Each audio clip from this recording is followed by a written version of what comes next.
আসসালামু আলাইকুম। সুপ্রিয় দর্শক, আপনাদেরকে স্বাগত জানাচ্ছি আওয়ার ভিউয়ার ভয়েস অনুষ্ঠানে। আজকে আমরা আলোচনা করব যে, টপিকস নিয়ে আলোচনা করব, how age and hereditary factor বা genetic factor affect the cause of heart disease. আমরা হার্ট ডিজিজ নিয়ে আলোচনা করছিলাম যে আজকে বয়স এবং যেটি আমাদের বংশানুগত যে কারণগুলো থাকে, কিভাবে হার্ট রোগকে প্রভাবিত করে সেই বিষয় নিয়ে আলোচনা করব। আজকে আমাদের আলোচনার যিনি অতিথি হিসাবে আমাদের সঙ্গে যুক্ত রয়েছেন, এক্সারসাইজ ফিজিওলজিস্ট আব্দুল্লাহ সাইক, সুদূর আমেরিকা থেকে আমাদেরকে হার্ট সেক্টর নিয়ে কাজ করার জন্য যোগ দিয়েছেন। চলুন আমরা অনুষ্ঠানের শুরুতেই আমাদের অতিথি আব্দুল্লাহ সাইকের সঙ্গে পরিচিত হয়ে নেই। আসসালামু আলাইকুম স্যার। ওয়ালাইকুম আসসালাম ওয়া রাহমাতুল্লাহি ওয়া বারাকাতুহু। তুমি এবং তোমার ভিউয়ারদেরকে আমার অসংখ্য ভালোবাসা এবং শ্রদ্ধা, এবং তোমাকে বিশেষ করে ধন্যবাদ আমাকে এই অনুষ্ঠানে পার্টিসিপেট করানোর জন্য। Thank you sir. আপনি কেমন আছেন স্যার? আলহামদুলিল্লাহ ভালো আছি। আলহামদুলিল্লাহ ভালো আছি আমি। স্যার, আপনি ভালো আছেন, কিন্তু আমেরিকান মানুষগুলো কেমন আছে স্যার? আমরা জানি যে কোভিডে আমেরিকাতে বর্তমানে বিশ্বের সবচেয়ে বেশি লোক আক্রান্ত হচ্ছে স্যার।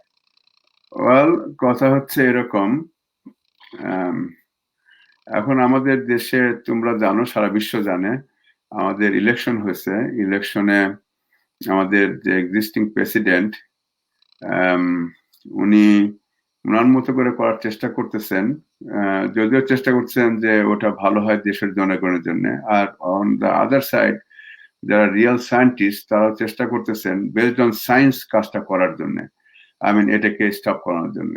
তো একটু কনফ্লিক্ট হচ্ছে এখানে। সেই কনফ্লিক্টের জন্য মানুষজন কনফিউজ।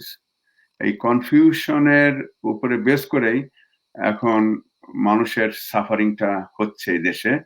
এই সাফারিং এর উপরে এখন দেখা যাচ্ছে যে ভেরি স্যাড যে আমেরিকাতে কোভিড-19 এর প্রাদুর্ভাব অনেক বেশি then rest of the world. So ইনশাল্লাহ আমরা হোপফুল তাড়াতাড়ি। আপনার কাছে আরেকটু ডিপলি জানতে চাবো, যদিও আমাদের টপিকস আজকে ভিন্ন। আমরা হার্ট রোগের সৃষ্টির জন্য বয়স এবং বংশানুগত কারণ কিভাবে প্রভাবিত করে, এটা কি ধরনের এফেক্ট সৃষ্টি করে, সেই জিনিসগুলো আলোচনা করব। তথাপি আপনি যেহেতু আমেরিকাতে রয়েছেন এবং আমরা জানি যে সবচেয়ে সায়েন্স বেজ একটি কান্ট্রি আমেরিকা, এটা যদি আমরা শিক্ষাগত প্রতিষ্ঠানগুলো যদি বিবেচনা করি, বিশ্বের ভালো কতটি বিশ্ববিদ্যালয় আছে, সেখানে কিন্তু 80%ই আমেরিকান থাকে স্যার। আমেরিকা মূলত একটি রিসার্চ বেস কান্ট্রি। এই রিসার্চ হওয়া সত্ত্বেও কেন তারা এই কোভিডের যে প্রাদুর্ভাব থেকে পরিত্রাণ পাচ্ছে না স্যার? এগেইন, এইখানে আমেরিকার বেজ হচ্ছে, যারা লিডার তারা ওয়ার্ক করে বেসড অন সায়েন্টিফিক বেসিস। যেহেতু এটা একটা কোভিড-19 একটা অসুখ, একটা ভাইরাস জনিত কারণে অসুখ, তো এখানে কিছু কোরিলেশনের প্রবলেম আছে। সেই প্রবলেমটার জন্যই নর্মাল পিপল কনফিউজ, তারা কোনটা শুনবে বা কোনটাকে তারা ফলো করবে। সেই জন্য আজকে এই সাফারিং। আমি শর্টলি এটাই বলবো। বাংলাদেশে এই মুহূর্তে শীতকাল চলছে স্যার। আপনারা শীত প্রধান দেশে বসবাস করেন, আপনাদের শীতটাই সঙ্গী সাধারণত। আমরা সেটা যদিও নিউ ইয়র্কে গরম থাকে, গরম গ্রীষ্মকালে, আর আমাদের হলো গরমটা মেজর, শীতটা খুব সংক্ষিপ্ত। তো আপনি ইউরোপ আমেরিকার আলোকে বাংলাদেশে কিন্তু সেকেন্ড ওয়েভ বলে যে কথাটি রয়েছে, কোভিডের প্রচলিত সেকেন্ড ওয়েভ চলছে সারা বিশ্বে, দ্বিতীয়বারের মতো কোভিডের প্রাদুর্ভাব দেখা যাচ্ছে। বাংলাদেশে কিন্তু প্রথমে যা ছিল সেটির থেকে কিন্তু এই মুহূর্তে আক্রান্তের সংখ্যা প্রতিদিন বৃদ্ধি পাচ্ছে। গতকালকে ডে বিফোর ইস্টারডে বা গতকালকে আগের দিন একসাথে ৬,০০০ লোক একদিনে ইনফেক্টেড, যেটি আপনারা শুনলে অবাক হয়ে যাবেন, কারণ আপনাদের ১ লাখের বেশি লোক ইনফেক্টেড হয়ে থাকে একদিনে, সেখানে বাংলাদেশ ৬,০০০। বাংলাদেশের এটি বাংলাদেশের জন্য বেশি, কারণ বাংলাদেশের আইসিইউ কিন্তু 1100 এর নিচে, ১,০০০ থেকে কয়েকটি বেশি আইসিইউ আছে। এখন কিন্তু হসপিটাল গুলোতে আপনার কোভিড এর রোগী রাখার মতো সিট অ্যাভেলেবল আর নেই। বর্তমান গত ৪-৫ দিনের সিচুয়েশন এরকম। বাংলাদেশের মানুষের জন্য এই কোভিড সম্পর্কে আপনি কি ধরনের উপদেশ বা পরামর্শ দিবেন স্যার? খুব সুন্দর প্রশ্ন এটা। আগে বুঝতে হবে কোভিড-19 কাদেরকে বেশি এফেক্ট করে ব্যাডলি। যাদের শরীরের ইমিউনিটি কম, যাদের শরীরে ইমিউনিটি কম তাদেরকে বেশি এফেক্ট করে। অর্থাৎ অর্থাৎ আমাদের কিছু ব্যাধি আছে যেটাকে বলে ইমিউনোসাপ্রেসিভ ডিজিজ, যেমন হার্টের প্রবলেম, ডায়াবেটিক্স, ক্যান্সার, যে কোনো এবং ইটসেলফ যে ইমিউনিটি শরীরে কম, সেই সব লোকের যদি কোভিড-19 হয় তাহলে তারা ফাইট করতে পারে না কোভিড-19 এর স্ট্রেংথের উপরে। অন দ্যাট বেসিস আমি এটাই বলবো, যদি কারো ঠান্ডার সময় ঠান্ডা অহেতুক লেগে যায় তাহলে that extra load body cannot or immunity system cannot take this one. Top of that যদি কোভিড হয়ে যায় তাহলে এটা বেশি এফেক্টেড হয়। সেটাই হচ্ছে সব জায়গায় পৃথিবীর সবার জন্য একই থিওরি। অর্থাৎ আমার সাজেশন হচ্ছে, যদি ঠান্ডা এসে থাকে আপনারা সবাই ঠান্ডা থেকে বাঁচার জন্য যেভাবে নর্মালি নিজেদেরকে সেফ রাখা যায় সেইভাবে রাখবেন, যাতে আপনার নর্মাল কোল্ডটা না হয়।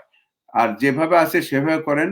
আর শরীরের ইমিউনিটিকে ইমপ্রুভ করার জন্য আপনারা কিছুটা ফিজিক্যাল অ্যাক্টিভিটি করেন, রাইট ফুড খান, রাইট ঘুমটা ঘুমান, চিন্তা কম করেন, আর প্যানিক হবেন না কোভিড-19 নিয়ে। আল্লাহ যদি লিখে থাকে এতে মৃত্যু হয়ে যাবে, কিন্তু আপনি যদি আগেই প্যানিকড হন, অর্থাৎ মরার আগে যদি মরে যান, তাহলে আপনার ইমিউনিটি শাট আপ হয়ে যাবে। তখন কোভিড হয়ে গেলে ওটার থেকে রেহাই পাওয়া খুবই ডেঞ্জারাস। এটা হচ্ছে primary treatment for everybody, universally all human being. এই জন্য আল্লাহর প্রতি তাওয়াক্কুল তো করেন, নিজেকে সেফ রাখার জন্য যেটা করণীয় সেটাই করেন, যা আপনাদের ওইখানকার ডাক্তাররা আপনাদেরকে সাজেস্ট করতেছে। মাস্ক পরেন, ডিস্টেন্স নিয়ে চলাচল করেন, একসঙ্গে বেশি গ্যাদারিং করবেন না, হাত পাও আপনারা নামাজ পড়েন, 5 ওয়াক্ত ওযু করেন, গুড, ভেরি গুড, এগুলো ক্লিন রাখার চেষ্টা করেন। আর যতটা পারেন নিজেকে ভালো রাখার চেষ্টা করেন। ঠান্ডার মধ্যে যাবেন না, ঠান্ডা লাগাবেন না, যা আপনার জন্য ক্ষতি হতে পারে। Thank you. সুপ্রিয় দর্শক, আপনারা শুনলেন কোভিড সম্পর্কে উপদেশমূলক কিছু কথা বললেন, যে আমেরিকার অভিজ্ঞতা নিয়ে আমাদের দেশের মানুষের জন্য বললেন যে আমরা ঠান্ডার সিজন শুরু হয়ে গিয়েছে, শীতকাল চলমান রয়েছে, এই শীতে আমরা ঠান্ডা লাগাবো না, আমরা ওয়ার্ম ড্রেস গুলো পরবো, আমরা মাস্ক পরবো, আমরা হেড ক্যাপও পরতে পারি, সেক্ষেত্রে আরো ভালো, এবং কানটিকে ঢেকে রাখলে আরো ভালো, কান দিয়ে বাতাস শরীরের ভিতরে প্রবেশ করে, নাক দিয়ে প্রবেশ করে, সেগুলোকে আমরা যতটা পারি সতর্কতার সাথে মেনটেন করব। আর সবচেয়ে বড় জিনিস হলো কোভিড একটি মারাত্মক রোগ, এটি সকলে আমরা জানি, কিন্তু এটি ভয় পাওয়ার কিছু নেই, কারণ 80 to 95% লোকে অটোমেটিক ভালো হচ্ছে, 2-5% লোককে মেডিকেল ভর্তি হতে হচ্ছে, হসপিটালাইজ হতে হচ্ছে, এবং তার মধ্যে 2% সিভিয়ার পজিশনে চলে যাচ্ছে, মাইল্ড, মডারেট এবং সিভিয়ার। সো এই তিনটির মধ্যে যারা মাইল্ড থেকে ভালো হয়ে যাচ্ছে তার সংখ্যা কিন্তু 80 to 90%, মডারেটে যাচ্ছে 5 to 5%, এবং সেই 5 মডারেট কিন্তু সিভিয়ারে চলে গেলে আইসিইউ প্রয়োজন হয়। বাংলাদেশে কিন্তু আইসিইউ একেবারে কম, 1000 কতটি আইসিইউ আছে, মানে 1100 থেকে 1000 থেকে 1100 মধ্যে। সুতরাং বুঝতেই পারছেন, যদি সিভিয়ার পজিশনে যায় তাহলে নিজেদের জন্য ভয়ানক একটি পরিস্থিতি তৈরি হবে। সেই পরিস্থিতি যেন বাংলাদেশের কোনো মানুষ, বাংলাদেশ নয় পৃথিবীর কোনো মানুষের জন্য তৈরি না হয়, সেটি আমরা কামনা করছি আওয়ার বি আওয়ার ভয়েস অনুষ্ঠানে। সুপ্রিয় দর্শক, আপনারা হয়তো বসে আছেন আমাদের আজকে বিশেষ অতিথি এক্সারসাইজ ফিজিওলজিস্ট আব্দুল্লাহ সাইকের কাছ থেকে হার্ট ডিজিজ সম্পর্কে কিভাবে বয়স এবং বংশানুগত জিনিসগুলোকে প্রভাবিত করে, হার্ট ডিজিজকে ত্বরান্বিত করে, সেই বিষয় নিয়ে আলোচনা করব। স্যার, আমরা এজ এবং ফ্যামিলি হিস্টোরি সম্পর্কে আপনার কাছে কিছু ইন্ট্রোডাক্টরি বক্তব্য আমরা শুনতে চাই আজকের আলোচনা শুরুতে। Thank you Salauddin. আমি যখন এই প্রোগ্রামটা সালাউদ্দিনের হোস্টিং আমি যখন শুরু করি, তখনই শুরু করেছিলাম 7টা রিস্ক ফ্যাক্টর দিয়ে। তার প্রথমেই ছিল এজ এবং ফ্যামিলি হিস্টরি। আমরা এজের ব্যাপারটা নিয়ে একটা big factor, heart related any disease, সেটার মধ্যে আমরা দেখি নর্মালি যখন একটা বাচ্চার জন্ম হয় তখন থেকে তার গ্রোথ শুরু হতে থাকে এবং সে ক্রল করতে থাকে, হাঁটতে থাকে, এটা পারফরমেন্স, হিউম্যান পারফরমেন্স, এগুলা শুরু করে দেয়। সে যখন শুরু করে তখন তার দুটো জিনিস খুব ইম্পর্টেন্ট, একটা হচ্ছে রাইট নিউট্রিশন, যেটা মা দুধ খাওয়ায়, আর একটা হচ্ছে এনভায়রনমেন্টাল এয়ার, সেটা হচ্ছে সেই এয়ারটা কেন অক্সিজেন নেওয়ার জন্য। তাই দুটো জিনিস কম্বাইনলি খুব দরকার হয়। এবং জন্মের সৃষ্টি থেকেই আলহামদুলিল্লাহ আল্লাহ সুবহানাহু ওয়া তাআলা মানুষের ওই ক্যাপাসিটি তৈরি করে দেয় to consume more oxygen, more air to consume, and also as days goes they can eat more nutrient. এই দুটো জিনিস খুব ইম্পর্টেন্ট। তো দেখা গেছে সায়েন্টিফিক রিসার্চে জন্মের থেকে 25 বছর পর্যন্ত মানুষের গ্রোথটা যে কোনো ভাবে হোক, স্ট্রাকচারাল গ্রোথ হোক আর পারফরমেন্স গ্রোথ হোক, বাড়ে আপ টু 25 পর্যন্ত এটা বাড়তে থাকে। তো 25-এ আমাদের সায়েন্সে, এক্সারসাইজ সায়েন্স হিউম্যান ফিজিওলজিতে বলছে যে হাইয়েস্ট পারফরমেন্স তাদের হয় 25 পর্যন্ত। এবং যদি দেখবেন নর্মালি সারাদিন বুঝতে পারবে বা আপনাদের ভিউরা বুঝতে পারবেন 25-এর সে একটা মানুষ তার হাইয়েস্ট পারফরমেন্স সে পারফর্ম করতে পারে while he was an athlete or worker or any other activity they can perform. এটা হলো সায়েন্সের কথা, রিসার্চের কথা। এখন এই যে আমরা করছি, এই 25-এর পর থেকেই ন্যাচারালি আমাদের সমস্ত শরীরের সমস্ত কিছু ডিক্লাইন হইতে শুরু করে। তাহলে এভরি ইয়ারে কত পার্সেন্ট করে? 1%। এটার একটা ক্যালকুলেশন আছে, আমি পরবর্তী ডিসকাশনে এগুলো নিয়ে আলোচনা করবো ইনশাল্লাহ। আর এই যে একটা অক্সিজেনের কথা বললাম, ডেফিনেটলি নিউট্রিশন আপনার অনেক ভালো জ্ঞান আছে। আমি এর আগের শোতে বলছি যে নিউট্রিশন আমরা প্রতি মিনিটে as a human being, standard adult human being 7 to 8 litre air আমরা কনজিউম করি এভরি মিনিটে। এই 7 to 8 লিটার এয়ারের মধ্যে 20% থাকে অক্সিজেন। এবং এটা বলে VO2 ম্যাক্স, অর্থাৎ highest oxygen uptake in our life time at that age কোনটা? 25 ইয়ার্স পর্যন্ত আমরা এটা কনজিউম করতে পারি। এটা হচ্ছে জেনারেলি এজের একটা বেস্ট টাইম যা আমরা হাইয়েস্ট পারফর্ম করতে পারি। তারপর থেকে ডিক্লাইন শুরু হয়। যখন ডিক্লাইন শুরু হয় তখন বিভিন্ন ধরনের রোগ বালাই শুরু হয়ে যায় আমাদের শরীরে, বিভিন্ন ধরনের ডিজিজ শুরু হয়ে যায় আমাদের মধ্যে। আচ্ছা, দেন ফ্যামিলি হিস্টোরি একটা জিনিস যা আমরা জন্মের পরের থেকে, জন্ম থেকেই কিছু ক্রোমোজোম বা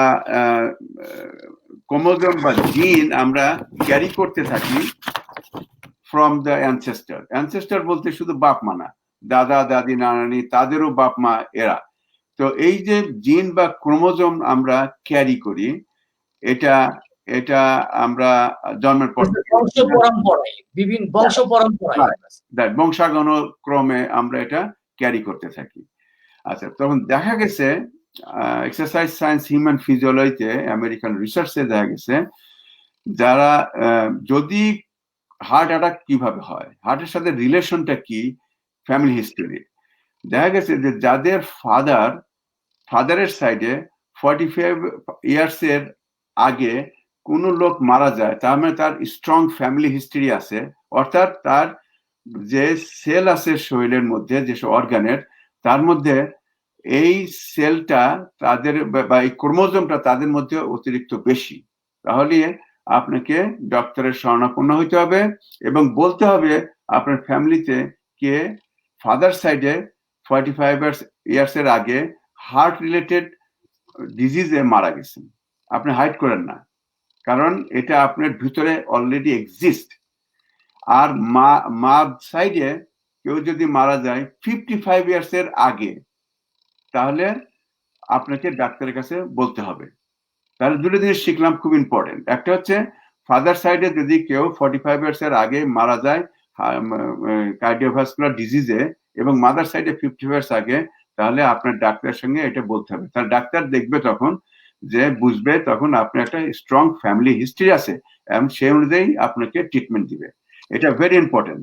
তাহলে ইনহেরিটেডলি, বংশক্রমিক ভাবে আমাদের যে জেনেটিক হার্ট কন্ডিশন হয়, এটার একটা প্যাটার্ন আছে, এটাকে বলা অটোসোমাল ডমিনেন্ট প্যাটার্ন। তাহলে অটোসোমাল ডমিনেন্ট প্যাটার্নটা সবারই বোঝার দরকার নাই, শুধু আমি একটু এক্সপ্লেন করলাম তাহলে বুঝতে পারবেন।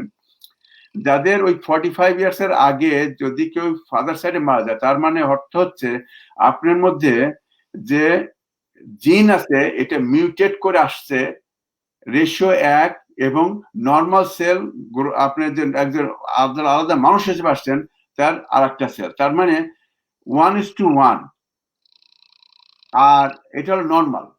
আর যদি হয়তো এটা যদি হার্ট রিলেটেড হয়ে থাকে, এটা আননোন, এটা কেউ বের করতে পারে না কিভাবে এটা আসে, বাট এটা যদি হয়ে থাকে তাহলে আপনাকে ডাক্তারের সাথে শরণাপন্ন করতে, আপনার ওয়েট করেন না টিল ইট হ্যাপেন।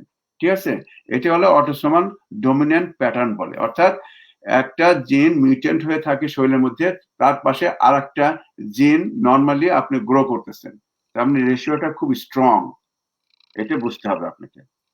তাহলে মোর দেন, তাহলে হার্ট ডিজিজের রিস্কটা কত? তাহলে নর্মালি যদি আপনি দেখেন 100 জন লোকের হার্টের সমস্যা হয়, তার মধ্যে 30% লোকের জেনেটিক ফ্যাক্টর আছে। 30, এটা হলো এই দেশের রিসার্চ থেকে বের করছে, অর্থাৎ 100 জন হার্ট পেশেন্টকে যদি আপনি নিয়ে দেখেন, তাদের যদি আপনি ডাটা নেন, তাহলে দেখা যাবে যে 30% লোকের কোনো না কোনো ভাবে হার্ট ফ্যামিলি হিস্ট্রি আছে, যার থেকে হার্ট রিলেটেড ফ্যাক্টর গ্রো হচ্ছে, এবং তার জিনগত জিনের কারণে এটা হচ্ছে। এটা হচ্ছে ওভারঅল একটা আইডিয়া। Thank you sir. যে সুপ্রিয় দর্শক, আপনারা কিন্তু অত্যন্ত মহামূল্যবান বক্তব্যগুলো শুনছেন। আমরা আশা করছি আপনারা এখান থেকে লাভবান হবেন এবং আপনারা সতর্কতার সাথে নিজের জীবনকে অন্তত রক্ষা করার জন্য সতর্ক হয়ে যাবেন। স্যার, বয়স, আমরা জানি যে এই যে বয়স, বিভিন্ন বয়স, আমরা এজের কথা বলছি, এজও একটা ফ্যাক্টর। তাহলে হার্টে বয়স কিভাবে হার্টকে স্যার প্রভাবিত করে স্যার, বয়স বিষয়টা, এজ বিষয়টা?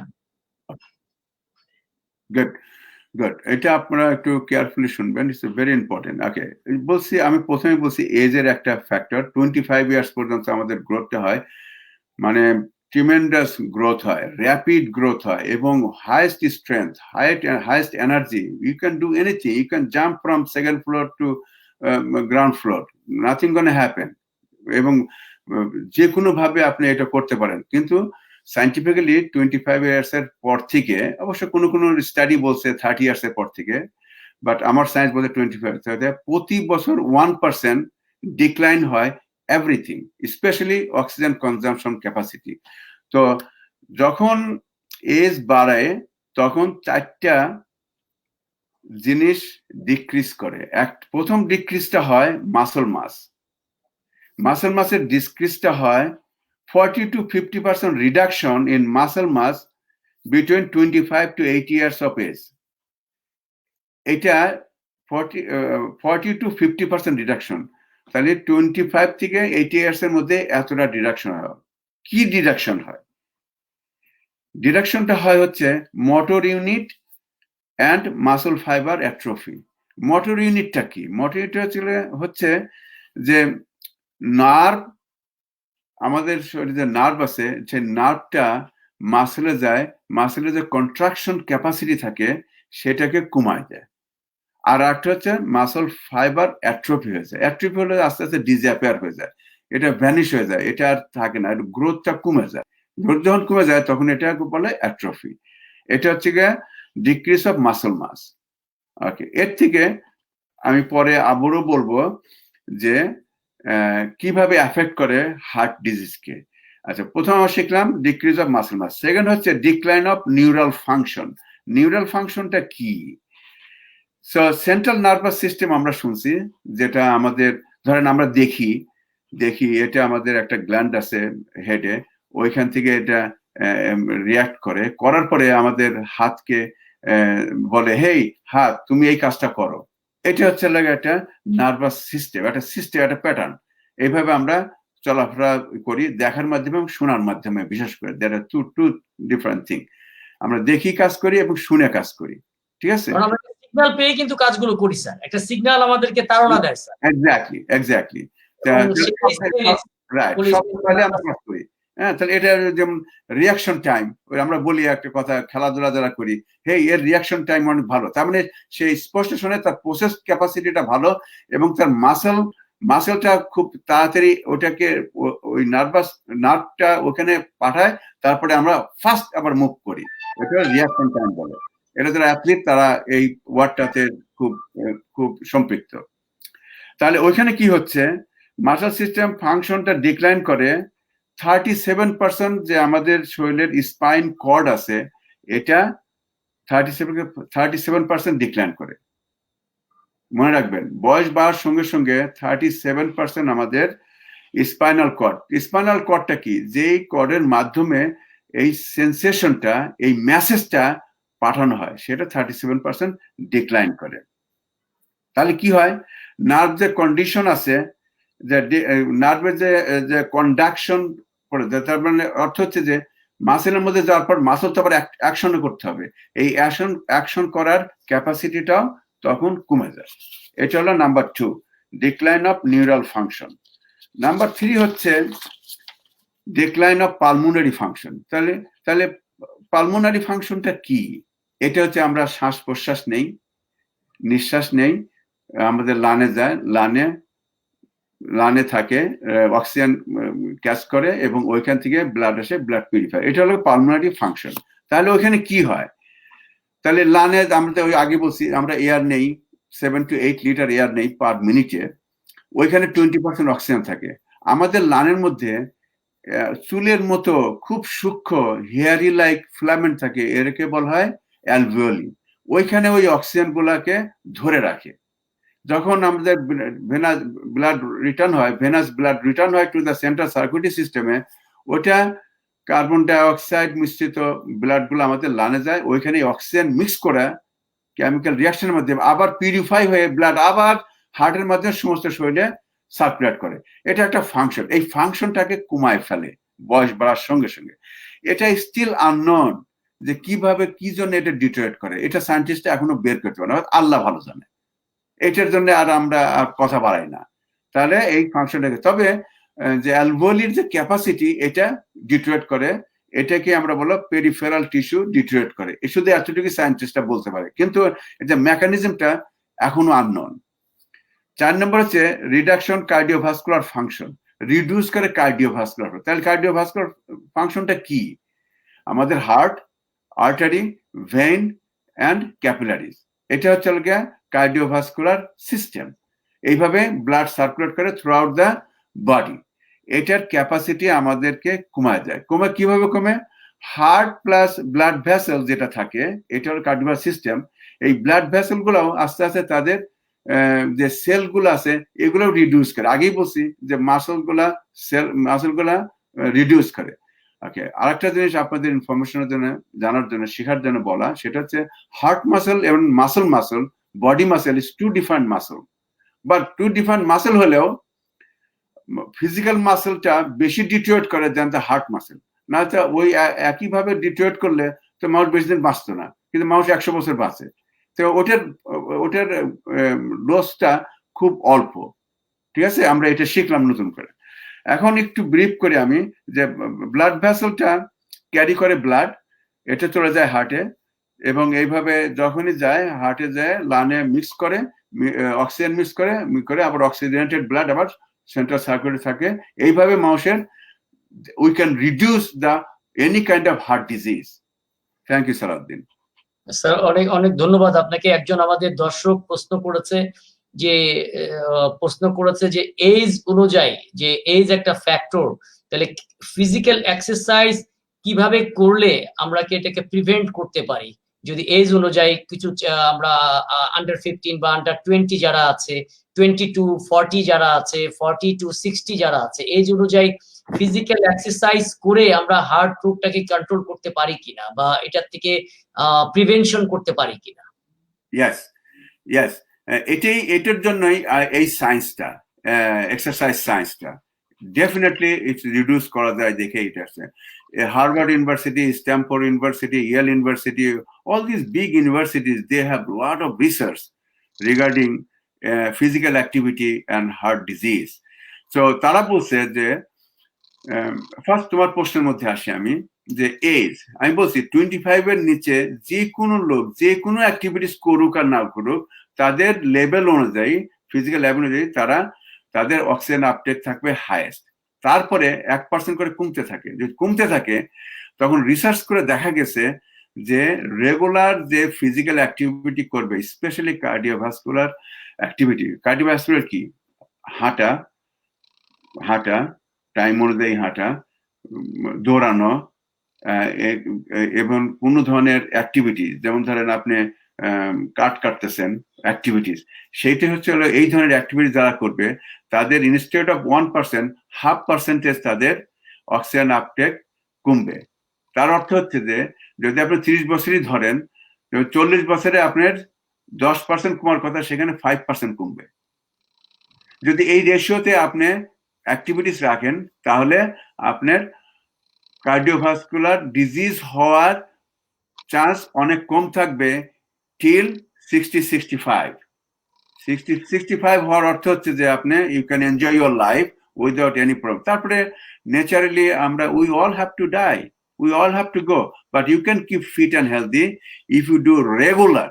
নট লাইক ডাক্তার বলছে দিকে দৌড়াই গেলেন, আপনি এক্সারসাইজ করা শুরু করে দিলেন। না, আমি বলতেছি আপনাদেরকে বেসড অন সায়েন্স, আপনারা শুরু করেন যে এজেই থাকেন, at least some sorts of physical activity, specially cardiovascular activity, যেই অ্যাক্টিভিটিতে আপনার প্রসপারেশন হবে, সেই অ্যাক্টিভিটিতে উইদিন ইউর লেভেল ইনশাল্লাহ স্টার্ট ডুইং দ্যাট থিং।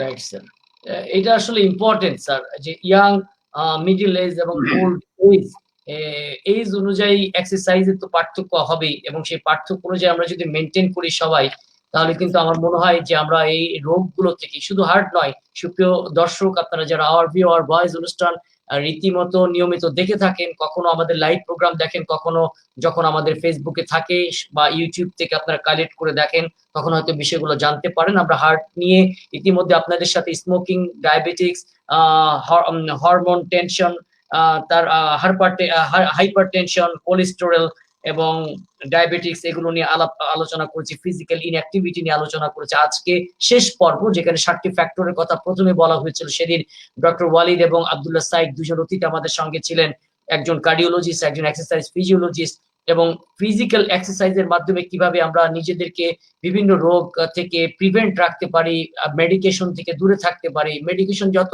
কম করা যায় তত আমাদের স্বাস্থ্যের জন্য মঙ্গল, সেই কাজটি করতে পারি। সেই জন্য কিন্তু আমাদের প্রয়াস, সেই জন্য আমাদের প্রচেষ্টা, সেই জন্য আমাদের প্রোগ্রাম, সেই জন্যই দূর থেকে সুদূর প্রবাসী হয়ে আব্দুল্লাহ সাই নিজের সময় ব্যয় করে স্বদেশী মানুষদেরকে সুস্থ রাখতে চান, সুন্দর একটি বাংলাদেশের সুসংবাদ দেখতে চান, শুনতে চান, এবং সুন্দর একটি বাংলাদেশের গল্প শুনতে চান নতুন করে। সেই জন্যই আমাদের দেশের সবচেয়ে প্রয়োজন মানুষদেরকে সুখী রাখা, মানুষদেরকে সুস্থ রাখা, সাহসিক ভাবে মানুষ যেন জীবনযাপন করতে পারে। সেই জন্য আমাদের প্রয়াস, আমাদের এই অনুষ্ঠানগুলো। আজকে এজ এবং ফ্যামিলি হিস্ট্রি নিয়ে আলোচনা করছি, এই দুটো জিনিস কিভাবে হার্ট রোগকে প্রভাবান্বিত করতে পারে সেই বিষয়গুলো আলোচনা করছি। আমরা আশা করি আপনারা যারা লাইভে আছেন তারা প্রশ্ন করবেন, প্রশ্ন করলে আমাদের অতিথি আমাদের সঙ্গে রয়েছেন এবং তিনি আমাদের নিয়মিত আপনাদের প্রশ্নের উত্তরগুলো দিয়ে আপনাদের মনের মধ্যে যে শঙ্কা রয়েছে সেটি দূর করার জন্য যথাসাধ্য চেষ্টা করবেন। স্যার, আমরা আলোচনা করছিলাম স্যার, তো এই যে জেনেটিক একটা ফ্যাক্টর রয়েছে স্যার, এই যে জেনেটিক ফ্যাক্টর, আমি মনে করলাম যে আমার বাবা মার কোনো হার্ট রোগ নেই, কিন্তু আমার মামার আছে, অর্থাৎ মামার মানে আমার মা রিলেটেড, বিকজ আমার নানার সন্তান তারা, তো আমার মাও নানার সন্তান রিলেটেড, আমি আবার আমার মার সন্তান।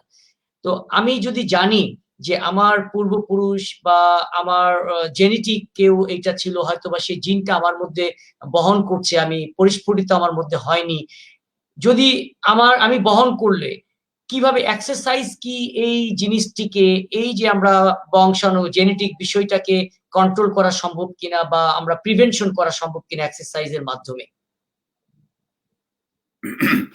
Yes, Salahuddin, prevention, that's the English word, প্রিভেনশনটা করা সম্ভব, but with certain way to make your life more comfortable.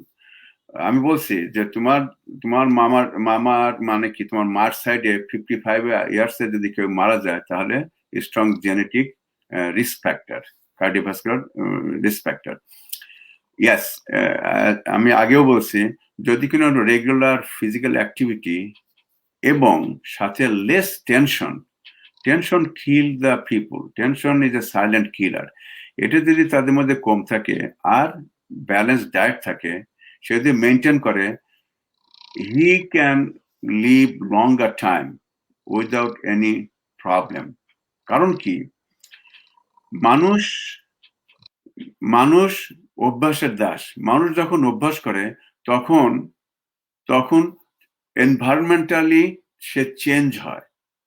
কারণ আমরা পড়াশোনা করি কেন? ভালো লাইফের জন্য। একটা উদাহরণ, ভালো লাইফের জন্য। যখন ভালো লাইফের জন্য করি তখন একটা ভালো পরিবেশে যাই। পরিবেশটা খুব ইম্পর্টেন্ট ভালো লাইফের জন্য। তো এরকমই শরীরের মধ্যে যদি আমার যদি ক্রোমোজোম বা জিন আমি ক্যারি করি, সেটা যদি আমি ভালো লাইফের মধ্যে নিয়ে আসি, তাহলে ভালো লাইফটা কি? Less tension, regular physical activity and balance diet, এই জিনিসগুলা ইজ এ ভেরি ইম্পর্টেন্ট। এটা যদি করতে পারি তাহলে less likely you can catch the family related any cardiovascular activity. Well, how long?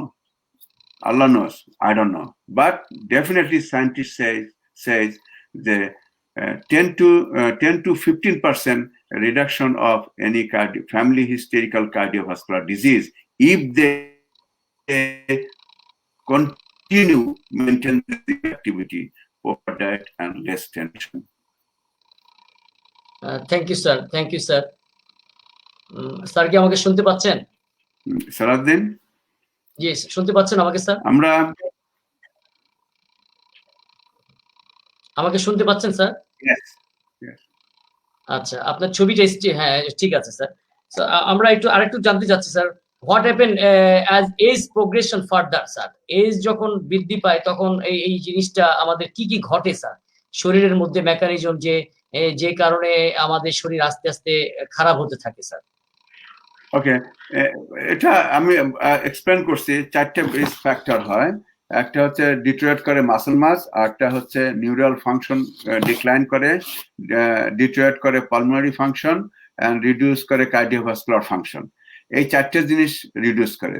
Again, যদি আপনি রেগুলার অ্যাক্টিভিটিস করেন এবং টেনশন মুক্ত লাইফ থাকে আর ব্যালেন্স ডায়েট করেন, প্রপার নিউট্রিশন নেন, তাহলে আপনার এই যে রিডাকশন বা ডিটোরিয়েশন বা ডিক্লাইন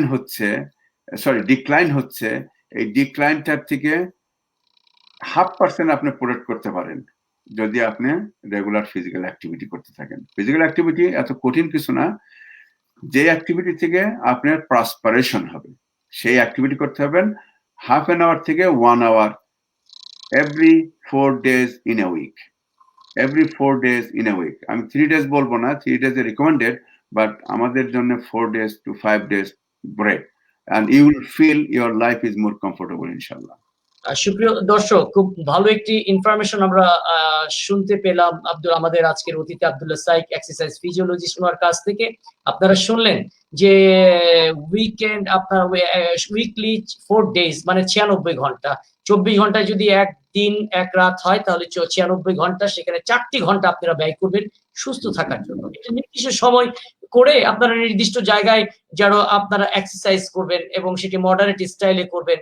এটি স্বাভাবিক আপনারা অ্যাক্টিভিটি, আমরা ফিজিক্যাল ইনঅ্যাক্টিভিটি নিয়ে আপনাদের সাথে আলোচনা করেছি। আপনারা বুঝেছেন যে অ্যাক্টিভিটি কোন জিনিসটিকে আমরা বলে থাকি, এক্সারসাইজকে বলে থাকি, এবং জেনারেল এক্সারসাইজ যে কাজগুলোকে কিন্তু আমরা ফিজিক্যাল এক্সারসাইজের মধ্যে আওতায় পড়ে না, এটাকে পড়ে না। সুতরাং এই জিনিসটি আপনারা ইতিমধ্যে জেনেছেন। সুতরাং আপনারা প্রতি উইকলি যদি কাজ করেন এবং রেগুলার একটা মেনটেন করতে, নির্দিষ্ট সময় মেনটেন করতে হবে, তাহলে কিন্তু আপনারা সুস্থ থাকতে পারবেন। আপনাদের সুস্থ থাকার জন্যই কিন্তু আমাদের এই প্রয়াস, আমাদের এই সময় নষ্ট করে এই জিনিসগুলো নিয়ে আলোচনা করা। আমরা চাই মানুষের মধ্যে ছড়িয়ে ছিটিয়ে দিতে, মানুষ যেন সুস্থ থাকে, এই কোভিড-19 যেন মানুষকে হার না মানায়। মানুষ তো সবকিছুই জয়লাভ করে আজকে এত সভ্য জাতিতে পরিণত হয়েছে। বিভিন্ন পৃথিবীতে জীব রয়েছে, তার মধ্যে সভ্য জীব হলো মানুষ। সুতরাং মানুষের কাছে কোনো কিছু অজয় নয়, মানুষ সবকিছু জয় করতে পারবে। আপনার সাহসিকতা দরকার। একটি কথা বলেছে, দুশ্চিন্তা করবেন না। এটি হলো সমস্ত খারাপ রোগের কারণ কিন্তু দুশ্চিন্তা করবেন না, এবং বলেছে এডুকেট, ঘুমাতে হবে আমাদেরকে। এখন কিন্তু রাত্রিটি বড় হয়ে যাচ্ছে। সুতরাং আমরা পৃথিবীর বিভিন্ন উন্নত দেশ কিন্তু ঘড়ির কাঁটা দিয়ে তারা জীবনযাপন করে। আমরা কিন্তু সূর্য অস্ত যায়, সূর্য উদয় হয়, এই জিনিসগুলো দেখে আমরা সন্ধ্যা হয়ে যায়, আমরা ঘরে ঢুকে যাই। সুতরাং রাত অনেক বড়। সুতরাং আমরা কখন খাবো, কখন ঘুমের থেকে উঠবো, কখন কি কাজ করবো, এগুলো একটা শিডিউল করে চললে আমার মনে হয় আমরা সুস্থ থাকতে পারি। স্যার, আমরা মনে হয় আজকে আলোচনার বিষয় আমরা হার্ট ডিজিজ নিয়ে আলোচনা করছিলাম। ৭ টি রিস্ক ফ্যাক্টর ছিল, এবং রিস্ক ফ্যাক্টর গুলো যদি আমরা ওভারকাম করতে পারি তাহলে এই একটি মহামারী হার্টের কারণে কিন্তু পৃথিবীতে একটা বড় অংশ লোকের মৃত্যুর কারণ এই হার্ট ডিজিজ। সেই জিনিস থেকে যেন মানুষ পরিত্রাণ পায়, মানুষ যেন সুস্থ থাকতে পারে, সেজন্য আমাদের আলোচনার প্রয়াস। এবং আমরা ইতিমধ্যে কিন্তু ৫ টি কজ নিয়ে আলোচনা করেছি। আজকে শেষ ২টো কজ নিয়ে, এইজ এবং ফ্যামিলি ফ্যাক্টর বা জেনেটিক বলি না কেন, সেই জিনিস নিয়ে আলোচনা করছিলাম আপনার সঙ্গে। আপনাকে অনেক ধন্যবাদ আমাদের সঙ্গে থাকার জন্য স্যার। তো এই জেনেটিক ফ্যাক্টর অনেকে আমরা লক্ষ্য করি, অনেকে আবার কি আমরা মানুষ দেখে শিখি, কেউ ঠেকে শিখি। দেখি যে একজনের বাপ মা হার্ট অ্যাটাক করেছে কিন্তু সে ভালো আছে, কারণ তার মধ্যে হয়তো জেনেটিকের সেই জিনটি বহন করছে, সে কিন্তু পরিস্ফুটিত হয়নি তার মধ্যে। দ্যাটস ওয়াই সে বেটার আছে। ও তো জেনেটিক হলো, অসুবিধা নাই, আমি এখন তার বাবা মা হয়েছে কিন্তু তার তো হয়নি, তার সমস্যা কোথায়, আমি গরু মাংস খেলে ক্ষতি কোথায়? অথচ রেড মিট কিন্তু সম্পূর্ণ খুব ক্ষতি। আমরা ডক্টর ডেভিসিটির হাসপাতালে আমি বেশ কয়েকবার গিয়েছি রোগী নিয়ে, এবং বেশ কয়েকবার তার সঙ্গে কথা বলার জন্য সুযোগও হয়েছে, এবং কথা বলেছি বিভিন্ন জিনিস নিয়ে, সময় দিয়েছেন, আমার কথা শুনেছেন, আমার মনের শঙ্কাকে দূর করার জন্য এক্সপ্লেন করেছেন যে, এবং উনারা কিন্তু প্রথমেই এই রেড মিটটাকে কেন যেন অ্যাভয়েড করতে চান, এবং আমরা দুধ ঘন করে জাল দিয়ে খাই, এবং এটিকেও কিন্তু অ্যাভয়েড করতে বলেন। ১ গ্লাস দুধে ১ গ্লাস পানি দিয়ে জাল করে পাতলা করে দুধ খেতে বলছেন। আমরা কিন্তু এই জিনিসগুলো যদি অভ্যাসে পরিণত করি, নিশ্চয়ই আমরা সুস্থ থাকবো। স্যার, আমি আপনার কাছে একটু সার্বিকভাবে হার্ট, আজকে যদিও এজ এবং ফ্যাক্টর আমাদের হার্ট নিয়ে আজকে শেষবারের মতো, আজকে শেষ এপিসোড আমাদের এটি আলোচনা করছে। আমি ছোট্ট করে আপনার কাছে বিগত অনুষ্ঠানের প্রিভিউ নিয়ে যদি আপনি ২-৪ মিনিট কথা বলেন যে হার্ট ডিজিজ সার্বিকভাবে কিভাবে এক্সারসাইজের মাধ্যমে হার্ট ডিজিজ থেকে মানুষ সুস্থ থাকতে পারে। ওকে, থ্যাংক ইউ। তুমি এবং তোমার ভিউয়ারদের জন্য আমার আর্নেস্ট রিকোয়েস্ট থাকবে, কথাটা শুনবেন এবং আমলে রাখবেন। আচ্ছা, হার্ট ডিজিজ হয় 7টা রিস্ক হয়, বিভিন্ন কারণে হতে পারে। তো এই দেশের সায়েন্টিস্টরা 7 পজিটিভ রিস্ক ফ্যাক্টরকে ফাইন্ড আউট করছেন, এর থেকে হার্ট ডিজিজ হওয়ার কারণটা বেশি। আমরা ডিসকাস করছি throughout this whole year. Everything actually we explained based on my knowledge as I learned. তো আমি একটা জিনিস ডেফিনেটলি আপনাদেরকে বলবো, রিকোয়েস্ট করবো, অসুখ হয় কিন্তু আমার কারণে, আমার অসুখ হয় আমার কারণেই। কারণ হচ্ছে এর মধ্যে কয়েকটা জিনিস আছে। সেটা একটা হচ্ছে যে আমার অজ্ঞতা, আমি জানি না, আগে আমি জানতাম না, আমি নিজেও জানতাম না, আমারও কিন্তু অসুখ হয়েছে, আমি জানতাম না, আমি এখন শিখছি, ঠেকে শিখছি, যেটা সালাউদ্দিন বললো, ঠেকে শিখছি। এই ঠেকার আগেই আপনারা যাতে ভালো থাকেন, সুস্থ থাকেন এবং গঠনমূলক কাজ নিজের জন্য, নিজের ফ্যামিলির জন্য এবং দেশের জন্য করেন, তাহলে সেটা সহায়ক হবে। সেজন্য আমাদের এই প্রয়াস যে আপনাদেরকে আগে থেকে জানানো এইগুলা, এবং এইগুলাকে আমলে রাখতে হবে। তাহলে আমলে রাখতে হলে কি করতে হবে? আমি একটা জিনিস বলি যে ফিজিক্যাল অ্যাক্টিভিটি ইজ আমার কাছে নিজে একটা পানিশমেন্ট। কারণ বাইরে যাব, হাফ প্যান্ট পরবো বা অন্য কাপড় চোপড় পরবো, দৌড়াদৌড়ি করবো বা একটু এক্সারসাইজ করব, এটা একটা ফিজিক্যাল টর্চার। এটা কয়জন ভালো লাগে? ভালো লাগে না। একটু এর থেকে একটু টিভি দেখি, আরামে বসা, তারপরে একটু ঘুমাই বা একটু ভালো ফুড খাই, এটি তো আরামের জিনিস। কিন্তু এই আরামটা যখন আমাদের শরীরে বাসা বাঁধে, তখনই হারাম হয়ে যায় সব লাইফটা। ওটার মধ্যে যাবেন না। মনে রাখবেন, কোনো কিছু অ্যাচিভ করতে হলে you have to sacrifice yourself. তাহলে আপনি অ্যাচিভ কি করতেছেন? আপনার লাইফ, কমফোর্টেবল লাইফ, আপনার সুন্দর লাইফ। আপনি যদি সুস্থ থাকেন এবং আপনার যদি ফিট বডি থাকে, দুইটা ফ্রেন্ডও আপনাকে বলে, এই Salauddin, you looks good today, how you feel that time? আর যদি বলে, এই সালাউদ্দিন, তোমার বেলিটা তো মাশাআল্লাহ একটা তরমুজের মতো হয়ে গেছে, how you feel that time? Two different thing. সব জিনিসই পার্সপেক্টিভ, অর্থাৎ আপনাকে জাজ করতে হবে। ইউ আর ইউর ওন জাজ। যে আমি কোনটা শুনলে বা কোনটা কেউ বললে আমার ভালো লাগবে, আপনি সেটাই করবেন। এটি নিয়ম, ন্যাচারাল ইনস্টিংক্ট। তাহলে যাই হয়ে থাকে, তাহলে ওইটা ভালো শোনার জন্য বা বোঝার জন্য আপনাকে কি করতে হবে? কিছুটা স্যাক্রিফাইস করতে হবে, যেটা সালাউদ্দিন আগে বলছে। তাহলে 60 second, 60 minute 1 hour out of 24 hours আপনার নাই, আমার নাই? অফকোর্স আছে। কি বলেন? 24 আওয়ারের মধ্যে 1 ঘন্টা নাই আপনার শরীরটাকে সুস্থ রাখার জন্য? এটা যদি কেউ বলেন নাই, তাহলে এটা hypocrisy. I don't believe that. আমি এটা কখনোই আমি শুনবো না, বিশ্বাস করব না যে 24 ঘন্টার মধ্যে 1 ঘন্টা আপনার শরীরের জন্য, সুস্থতার জন্য, যা আপনার জন্য ভালো, আপনার ফ্যামিলির জন্য ভালো। আপনি কি একবার চিন্তা করছেন আমার ক্ষতি হলে আমার ফ্যামিলির কি হবে? Think realistically please. তাহলে আপনি যদি এটি দেখেন as a rational human being, তাহলে আপনাকে 1 ঘন্টা স্যাক্রিফাইস করতে। আর আমি বলছি সপ্তাহ হয় 7 দিনে, 7 দিন করার দরকার নাই, 3 দিন রিকমেন্ডেড, আপনি 4 দিন করেন বা 5 দিন করেন, দেখবেন যে আপনার শরীর চাচ্ছে, ক্ষুধার্ত, আপনার একটা নেশা হয়ে গেছে to go workout outside the door, outside your home. তখন আপনি আপনি আপনি বেনিফিটেড হচ্ছেন, as we discuss whole year, যে কিভাবে বেনিফিটেড হবেন। আমি এটা ডিসকাশন আছে, শুধু এটাই আমি আপনাদেরকে এনকারেজ করার চেষ্টা করতেছি। বড় কিছু পাইতে হলে, ভালো কিছু পাইতে হলে, you have to sacrifice. I am not gonna say take risk. আমরা অনেক কিছু রিস্ক নিয়ে করি, কেন? আমাদের কম্পিটিশন। আমি রিস্ক কথা বলবো না, এটা হলো গিয়ে আপনি একটা amusement. You have to love it, you have to go and embarrass it, like you hugging your girlfriend, like you hugging your wife, like you hugging your kids. You have to embarrass it closely. আপনি hug করেন আপনি এক্সারসাইজকে, you will feel good. As you feel good, you are healthy. As you healthy, you can do more work to make more money. You think right, to say right, to do right. That the human being we are, that nation need you. আপনি যদি unhealthy হন, এটা আপনার ন্যাশনের জন্য, আপনার ফ্যামিলির জন্য, আপনার জন্য একটা বার্ডেন হয়ে গেলেন। Why you ask or commit? You are a burden of the nation, you are a burden of the family. Do you want to? No, don't go for it. Don't go for it. Do something that help or contribute yourself to do something good. Only you can do good that time you are healthy. You are unhealthy, you are fighting yourself. What are you going to do? Some progressive work for the people, for the society, for the nation? You can't. সেজন্য request থাকবে 1 hour 4 days আপনারা commit করেন, challenge করতে হবে। এটার জন্য এত easy না। আমি আমি আমি নিজে বলছি, আমার নিজের জন্য আমি যখন এক্সারসাইজ করি, আমার কাছে খারাপ লাগে, oh I will do tomorrow. No, tomorrow remember never come in your life. Do today, now. Tomorrow never will come to your life. আমি বলতেছি ভাই, আমি ছোটখাটো মানুষ, তবু শোনেন কথাটা, আপনার উপকার হবে। সেজন্য শুরু করেন আজকের থেকেই। কোনো সাহায্য দরকার হয়, আই এম হিয়ার, আজ Salauddin.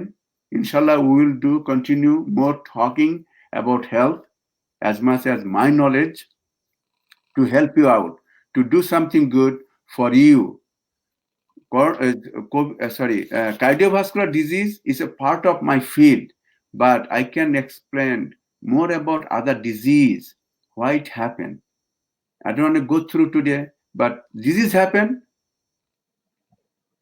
because of me, not because of my wife, not because of my son, not because of my daughter, not because of my nation, because of me. As because of me, you have to know who you are, and you have to know how far you can go to keep you fit and healthy. Think this way, positive way. Positivity gives you quality of life. That was all we talk here in America, treating American people. This is what exactly we need to do that. Allah will give us hidayah. Allah will give us that kind of mental and physical ability to do something for you. One more thing. Money cannot give you healthy health, brothers and sisters. Money cannot give you. Money can give you temporary luxury. But your luxury should be your healthy health. As Right. long as you are healthy, money will run behind you. Don't run behind money. Money cannot give you luxury, maybe temporary. How much you need? You cannot eat more than 2 plates of rice. How much cost it is? Maybe 10 taka, 20 taka. You don't need $20,000 to run behind. Don't do that. That makes you problem. Problem whom? You. আমি যদি মারা যাই, আমার ফ্যামিলির কি হবে? Think twice. Please do something good for you. Put you on action. Act the way you need to act. Inshallah, Allah will help us. One day, I want to hear something good from all Bangladeshi people, not only Salahuddin's viewers, everybody. I love that. One thing I have to conclude, যে আপনারা সবাই শুনছেন বাংলাদেশের আমাদের এক বড় ভাই, আমার খুব কাছের মানুষ বাদল রায়, উনি মারা গেছেন। খুব কাছে, আমি একসাথে খেলছি ওনার সঙ্গে, ভালো মানুষ। সবসময় আমাকে দাদা দাদা বলতো, আমি ওনার জুনিয়র, কিন্তু আমাকে দাদা খুব সম্মান করতো। মেবি আই ডোন্ট নো কেন, আমি ওনাকে খুব সম্মান করতাম। আমি ওনার সাথে ওনার হার্টের ইস্যু জানার পরে আমি কল করছি, আমি সবসময় ওনার সাথে সাথে সাথে ছিলাম, আমার সমস্ত কিছু আমি জানতাম, সব বলছে আমার। ওনার ছিল স্ট্রং ফ্যামিলি হিস্টোরি। আমি বলছি দাদা চিন্তা করেন না, আপনি সিঙ্গাপুর থেকে আসেন, I will do everything from here to their. আমাকে বারবার দাদা তুমি একটু যদি দেশে আসতে তাহলে আমার খুব উপকার হতো। I am missing him now, I'm missing him now. I'm unable to go and help him. But উনি আমাদের জন্য যে উদাহরণটা রেখে গেছেন, he has very strong family history. But উনি 60-65 years বেঁচে গেছেন because he was an athlete. এটা আমাদের জন্য শিক্ষা। এই শিক্ষার জন্য কথাটা আমি নিয়ে আসলাম, যে উনি আমাদের জন্য এই উদাহরণ রেখে গেছেন যে উনি একজন খেলোয়াড় ছিলেন, উনি রেগুলার অ্যাক্টিভিটি, এবং আমার সাথে কথা বলার পর কোনোদিনও উনি অ্যাক্টিভিটি ছাড়েন নাই। কিন্তু he didn't die for heart issue, he died different issue that could probably cause medication. I don't know, doctors knows, but don't depend on medication. If you depend on medication, you done. Remember, medication never cure the disease. Again, medication never cure, it suppress the disease already in your body that kill you, and that medication aggravate or make another disease in your body because it is chemicals only can suppress it. Only regular physical activity or change your lifestyle can cure the disease. Don't wait for tomorrow, brothers and sisters, do it now. Thank you, Salahuddin. Thank you, viewer.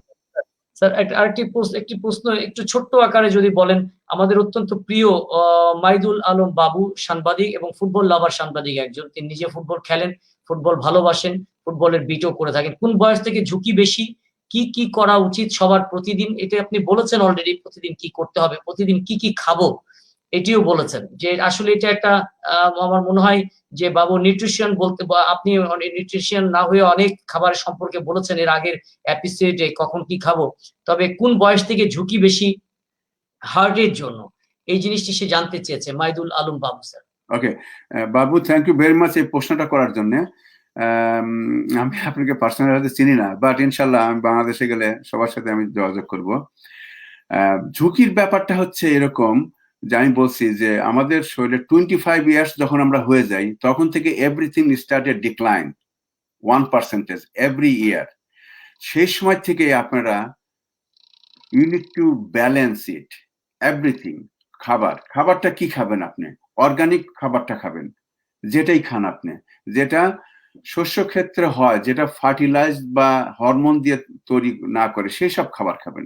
যে hormone দিয়ে খাবার খেলে ওটা একটা chemicals খেলেন আপনি, ওর মধ্যে nutrition অনেকটা থাকে, নাও থাকতে পারে, আপনি অন্য জিনিস খাচ্ছেন। তো সেজন্য ওগুলো একটু দেখে খাইতে হবে। I believe you are a smart man as a journalist. যদি তাই হয়ে থাকে আপনার স্মার্টনেসটা ওইখানে কাজে লাগাবেন। আপনাকে সেভ করবেন আগে, তার জন্য আপনাকে ওই রাইট ফুডটা, অর্গানিক ফুডটা খাইতে হবে। এবং বাংলাদেশে এখনো অ্যাভেলেবল অর্গানিক ফুড, এটা বাংলাদেশে এখনো অত আসে নাই যে আমরা ফার্ম রেজ ফিশ খাই, হয় farm raised vegetable. Avoid this one, that very important. খাবেন, আল্লাহ আমাদের আপনাদের জন্য সিজনাল ফ্রুটস অ্যান্ড ভেজিটেবল দিছে। সিজনের ফ্রুটস অ্যান্ড সিজনের ভেজিটেবল সিজনে খাবেন, এক এক এক সিজনেরটা অন্য সিজনে খাবেন না, দ্যাটস নট গুড, তাহলে নিউট্রিশন ভ্যালু থাকে না। এটা আপনি নিউট্রিশনিস্টদের কাছে জিজ্ঞেস করবেন, ওরা আমার কথাই বলবে, করবে। আমি শুধু এটা বলবো না, কারণ আমি আপনাকে চিনি না, জানি না আপনার হেলথ কন্ডিশন, আমি কোন প্রেসক্রিপশন আপনাকে দিব না। যার নিউট্রিশনিস্ট আছে তারা আপনাকে দেখবে, প্রশ্ন করবে, based on you, then they will give you a prescription about what type of food or fruits you need to eat and what time. Remember another thing, food যা খাইবেন স্প্লিট করবেন 5 times a day, every 4 hours কিছু কিছু খাবেন, অল্প করে খাবেন। এটা এটা আমি এখন থেকে সাজেস্ট করতে পারি। যদি আপনার নিউট্রিশনিস্ট না বলে এটা, তাহলে তাহলে আমি বিশ্বাস করব না যে উনি একটা ভালো নিউট্রিশনিস্ট না। আল্লাহ আমাদেরকে এইভাবে তৈরি করছে, এবং এদেশের সায়েন্টিস্ট এইভাবে, every 4 hours you have to eat something regular basis. Nutrition, exercise, as I explained you already, based on your age, your limit. Talk before you start any exercise program, talk to your doctor যে আপনার health condition কি আছে। যদি health condition দেখে doctor বলে যে আপনি এখন এই ইন্টেন্সিটিতে করতে পারবেন, go for it, then gradually increase your intensity, then you will see one day you are number one healthy and fit journalist in Bangladesh. ইনশাল্লাহ, I like two see that way. কারণ আপনার পারফরমেন্স তখন অনেক ভালো থাকবে, কারণ আপনি কোনো অসুস্থ না। এটি ছিল, যদি আপনার প্রশ্ন হয়ে থাকে আমি বিশ্বাস আপনাকে আমি উত্তর দিয়ে দিয়েছি। Based on your age, start do physical activity, not exercise, I am saying activity. That activity should have some perspiration, and that will help you one day, inshallah. Okay, thank you. ছোট্ট একটি question sir, আমার COVID-19 হওয়ার পর একটু অস্থির লাগে, কি করব স্যার? আপনার কাছে কোশ্চেন করেছে মতিউর রহমান অপু, যে কোভিড-19 হয়েছিল এবং সে আমাদের প্রত্যেকটি অনুষ্ঠানে আমাদের সাথে সম্পৃক্ত থাকে, প্রশ্ন করে উজ্জীবিত, মানে আমাদের প্রোগ্রামটিকে আরো মহিমান্বিত করার চেষ্টা করে, আরো সুন্দর করার চেষ্টা করে, ফ্রুটফুল করার চেষ্টা করে থাকেন। তো জানতে চেয়েছেন যে অস্থির লাগে কি করব স্যার? Okay, good question. আলহামদুলিল্লাহ আপনি কোভিড-19 হওয়ার পরে আপনি আসছেন, এই করছেন। আপনার যে fighting capacity against the virus of কোভিড-19, আলহামদুলিল্লাহ, ভেরি গুড। আপনি you fought and you defeat the virus. That means আপনার অ্যান্টিবডি আরো ক্রিয়েট হয়েছে, যা আপনাকে লং রান আপনাকে অনেক সুস্থ রাখতে সাহায্য করবে। এটাকে ইউজ করবেন। কিভাবে ইউজ করবেন? আপনার যখন কোভিড-19 ফাইট করছে, আপনার সমস্ত ইমিউনিটি সিস্টেম, সমস্ত বডি পার্টস, অর্গান যা আছে ফাইট করছে এগেইনস্ট দ্য কোভিড-19। তার অর্থ কি? ওরা একটু টায়ার্ড হয়ে গেছে, এভরিথিং গেট টায়ার্ড। কিন্তু আপনি বের হয়ে আসছেন টায়ার্ড, ওই টায়ার্ডের জন্য আপনি একটু শর্টনেস অফ ব্রেথ হচ্ছে আপনার। কারণ আপনার অনেকটা হয় কি যে একসময় দৌড়াইলে কি হয়, টায়ার্ড হয়ে যায়, আপনার ওই বডি টায়ার্ড হয়ে যায়, এই জন্য আপনি শর্টনেস অফ ব্রেথ। স্টার্ট করেন today little bit, maybe 10 minutes, then next day যদি ভালো ফিল করেন নাহলে 10 minutes করেন। যদি 10 minutes যদি না করতে পারেন তাহলে স্টপ করেন, তাহলে something is still there, talk to the doctor. যদি 10 minutes করতে পারেন, ওই দিন আর কিছু করবেন না, বাসায় চলে আসেন। তারপরে যাবেন 12 minutes করবেন, 12 minutes। ভালো লাগে, তার নেক্সট ডেতে যাবেন 15 minutes। Gradually you have to improve. ইনশাল্লাহ, যদি কোনো প্রোগ্রাম আমরা করে থাকি, I like to hear from you directly how you improve.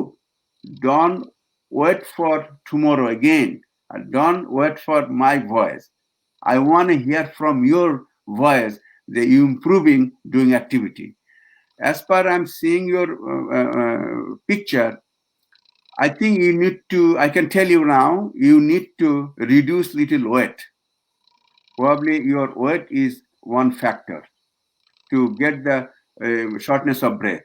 আপনি আমার রিকোয়েস্ট করব আপনার ওয়েটটা নেন, এখন কত ওয়েট, 6 মান্থ পরে আপনি আমাকেও ডিরেক্টলি বলতে পারেন, আমাকে বলতে পারেন যে আপনি কোথায় আছেন। Control your food and go regular activity and less tension as much as you can put less in your life.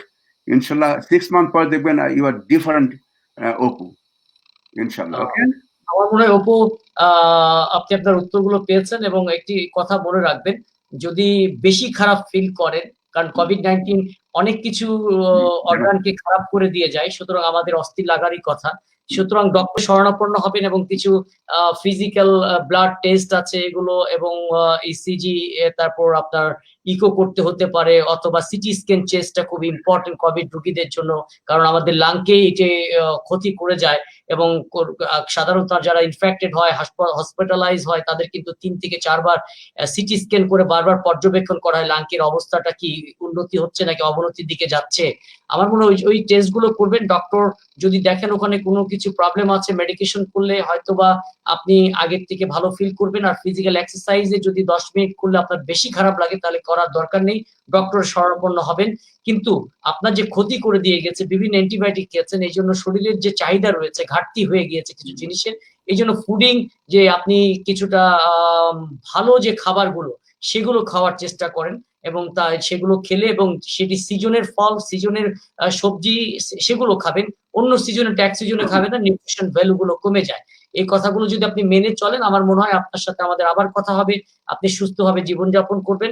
আমি আর একজন আমাদের দর্শক নাসরুল্লাহ মোহাম্মদ ইরফান, উনি গুড প্রোগ্রাম অ্যাপ্রিসিয়েট মোহাম্মদ সালাহ, আমাকে উৎসাহিত করেছেন, অনুপ্রাণিত করেছেন। আমার খুব ক্লোজ বড় ভাই, উনি বাংলাদেশ বেতারের ডিরেক্টর, আমার সাথে নিউজিল্যান্ড গিয়েছিলেন তিনি কমেন্ট্রির জন্য। বাংলাদেশ এবং নিউজিল্যান্ডের মধ্যে বিল্যাটেরিয়াল যে সিরিজ হয়েছিল টেস্ট T20 ওডিআই, তখন সেদিন আমার সেই টিম লিডার ছিলেন। ধন্যবাদ নাসরুল্লাহ মোহাম্মদ ইরফান ভাই আমার প্রোগ্রামের সাথে সম্পৃক্ত হওয়ার জন্য, এবং আপনার উপস্থিতি আমাদের জন্য অনুপ্রেরণার, সামনে ভালো কাজ করার জন্য। স্যার, আপনাকে আমরা অনেক ধন্যবাদ জানাচ্ছি, আপনার মহামূল্যবান সময় ব্যয় করে আমাদের এই হার্ট সম্পর্কিত প্রায় আমরা 60টি এপিসোড করলাম। 60টি এপিসোডে আপনি আপনার মহামূল্যবান সময় ব্যয় করে আমাদের সাথে সম্পৃক্ত থেকে বিভিন্ন ধরনের উপদেশমূলক জিনিস, সায়েন্স বেসড রিসার্চের কথাগুলো আমাদের সামনে তুলে ধরে নিশ্চয়ই এই অনুষ্ঠানের মাধ্যমে বাংলাদেশের মানুষের অনেক উপকার করলেন। এবং আমরা চাই আপনিও সুস্থ থাকেন, ভালো থাকেন। আর আমার যারা ভিউয়ার্স, সুপ্রিয় দর্শক, আপনাদের জন্য আমাদের শুভকামনা সবসময় থাকে যে আপনারা যেন আমাদের অনুষ্ঠান থেকে কিছু তথ্য নিয়ে ভালো থাকতে পারেন, সুস্থ থাকতে পারেন, সুস্থ সবল মানুষ সুন্দর চিন্তা করবে, সুন্দর দেশ গড়বে, এটি আমাদের মূল উদ্দেশ্য। কারণ আমরা দিন শেষে সকলে আমরা বাংলাদেশি, এই কথাটি ভুললে চলবে না। স্যার যেমন আমেরিকা থেকে বসে চিন্তা করছেন, আমি একজন বাংলাদেশি, বাংলাদেশের মানুষকে সুস্থ রাখার জন্য বাংলাদেশের যদি কোনো প্রোগ্রামগুলো আমি করি, কথাগুলো, ইনফরমেশন গুলো যদি পাস করতে পারি, তাহলে বাংলাদেশের মানুষের উপকার হবে। দিন শেষে স্যারও একজন বাংলাদেশি, এই কথাটি ভুললে চলবে না। চলুন সকলে সুস্থ থাকি, সকলে সুখী সমৃদ্ধ সুস্থ জীবনযাপন করি, একটি সুন্দর সোনার বাংলা করি। আপনাদের সকলকে আমাদের অনুষ্ঠানের সঙ্গে থাকার জন্য ধন্যবাদ। স্যার, আপনাকে অনেক অনেক ধন্যবাদ। আল্লাহ হাফেজ। আমার ভাইয়াদেরকে অনেক ধন্যবাদ।